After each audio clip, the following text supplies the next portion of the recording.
Assalamualaikum warahmatullahi wabarakatuh. Perkenalkan, nama saya Feru Jatra. Di video kali ini akan sedikit berbeda. Saya akan membagi video ini menjadi part 1. Baiklah, saya akan membahas bab 8 yang dimana pada perubahan dalam bagian kepemilikan entitas induk yang kedua akuntansi pada periode interim. Jadi, waktu belajar bab 3 dan 4, kita masuk materi yaitu bagaimana kita menyusun laporan keuangan konsolidasian. Nah, dengan kasus akuisisi pada nilai tercatat, yang dikatakan akuisisi itu adalah ketika suatu perusahaan yang memperoleh pengendalian atas perusahaan lain, suatu perusahaan itu mendapatkan pengendalian atas perusahaan lain. Nah, kalau dia mengakuisisi saham perusahaan lain itu di atas 50%, ingat ya, hak pengendalian itu adalah hak pengendalian atas bisnis, bukan pengendalian atas sebagian aset. Jadi, yang dikendalikan itu bisnisnya. Untuk bisa mengendalikan bisnis perusahaan lain, maka syaratnya kita harus menguasai lebih dari 50% saham di perusahaan tersebut. Nah, kemudian baru kita bahas. Ketika perusahaan itu memperoleh pengendalian atas perusahaan lain, ada dikenal dengan akuisisi bertahap. Ada akuisisi sekaligus.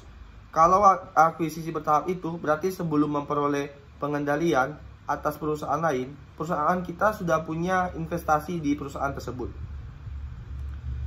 Kalau di pertemuan bab-bab sebelumnya yang diasumsikan selama periode ketika PT Nusantara mengakuisisi PT Andalas, di bab sebelumnya ini diasumsikan presentase kepemilikan saham PT Nusantara terhadap PT Andalas itu tidak berubah.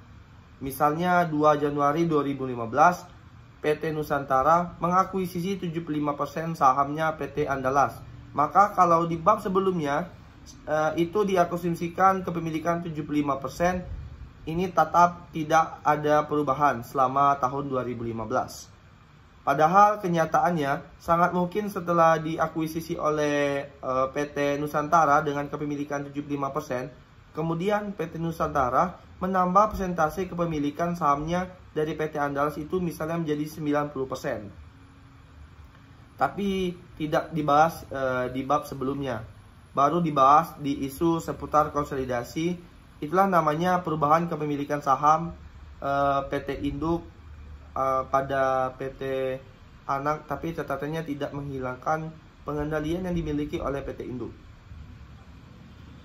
PT Nusantara waktu 2 Januari 2015 mengakuisisi 75% sahamnya PT Andalas. Kemudian di tahun 2015 dia menambah lagi sebesar 10%. Maka persentase kepemilikan PT Nusantara pada PT Andalas menjadi 85%. Pengendaliannya tidak hilang, tapi persentasenya kepemilikannya bertambah atau juga bisa berkurang. Misalnya terjadi kesalahan transaksi yang mengakibatkan persentase kepemilikan saham PT Nusantara pada PT Andalas itu berkurang 60%, jadi turun 15%. Itu juga dibahas dalam materi ini. Yang penting catatannya PT Nusantara tidak kehilangan pengendalian.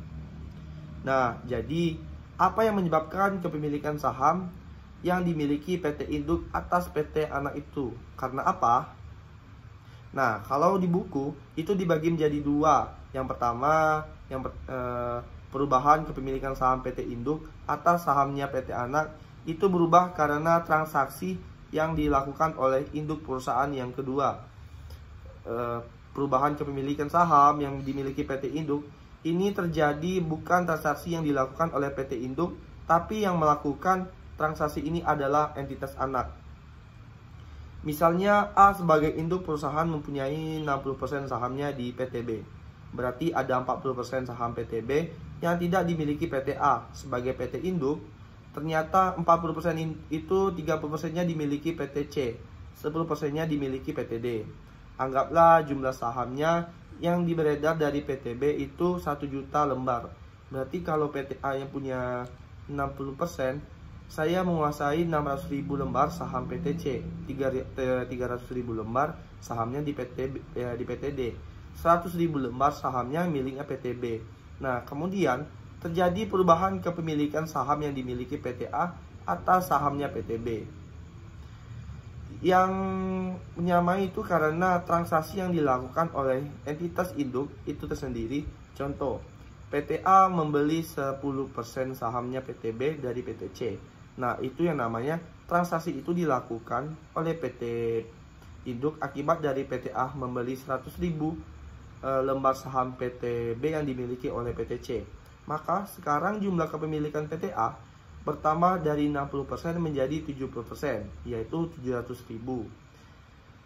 PTC turun menjadi 20% karena tanggal 200.000 lembar lagi, PTD tetap 10%. Berarti dampak ketika PTA membeli tambahan saham dari pihak ketiga, kepemilikan saham PTA bertambah dan kepentingan non pengendalian berkurang. Itu konsekuensinya PTC dan PTD itu namanya kepentingan non pengendali. Kemudian PDB melakukan pembelian kembali sahamnya beredar dari PTC misalnya sebesar 10%, jadi ada 100.000 lembar. Sahamnya PTC ditarik oleh PTB sebagai treasury share otomatis sebagai 100% 1.000 lembar ini tidak beredar. Berarti yang beredar hanya 900.000 lembar. Melakukan transaksi bukan PT induk tetapi PT anak. Nah, tapi punya konsekuensi terhadap kepemilikan saham yang dimiliki oleh PTA atas PTB. Kenapa? Jadi setelah PTB melakukan transfer share dengan membeli kembali 100.000 saham pemilikannya yang selama ini dipegang oleh PTC sebagai saham treasury, maka jumlah saham yang dimiliki oleh PTC yang tadinya 300.000 lembar sekarang tinggal 200.000 lembar. PTD tetap 100.000 lembar, PTA tetap 600 lembar. Jumlah yang beredar adalah 900 lembar, bukan 1 juta lembar. Yang 100.000 lembarnya terjadi treasury share tidak beredar. Nah, sekarang persentase PT induk itu tidak lagi 60%, lebih tinggi dari 60%. Kenapa? PTA memang punya 600.000 lembar, tapi pembaginya bukan lagi 1 juta, tapi 900.000 lembar, maka PTA pasti di atas 60%. Nah, itu contoh transaksi yang dilakukan oleh PT anak yang menjadi pemilikan saham PT induk menjadi perubahan dan kepentingan non pengendalian pun berubah. Nah, sekarang kita kembali lagi di buku, yaitu menurut PSAK 65 2014. Perubahan dalam bagian kepemilikan induk pada entitas anak yang tidak mengakibatkan hilangnya pengendalian entitas induk pada entitas anak adalah transaksi ekuitas. Ingat, kalau transaksi ekuitas maka tidak akan ada pengakuan keuntungan atau kerugian. Maksudnya, kalau terjadi selisih nanti, itu tidak diakui sebagai keuntungan atau kerugian, tapi dia mempengaruhi ekuitas PT induk. Kemudian ada transaksi di mana entitas induk menjual dengan sahamnya kepada pihak ketiga. Ini sama melakukan transaksi adalah entitas induk tapi mengakibatkan kepemilikannya berkurang. Kemudian, perubahan kepemilikan itu akibat transaksi yang dilakukan oleh entitas anak. Ada banyak contoh yang melibatkan perubahan kepemilikan saham yang dimiliki PT induk terhadap sahamnya PT anak karena transaksi yang dilakukan oleh entitas anak. Baiklah, inilah pembahasan dari part 1. Selanjutnya kita akan ada part 2.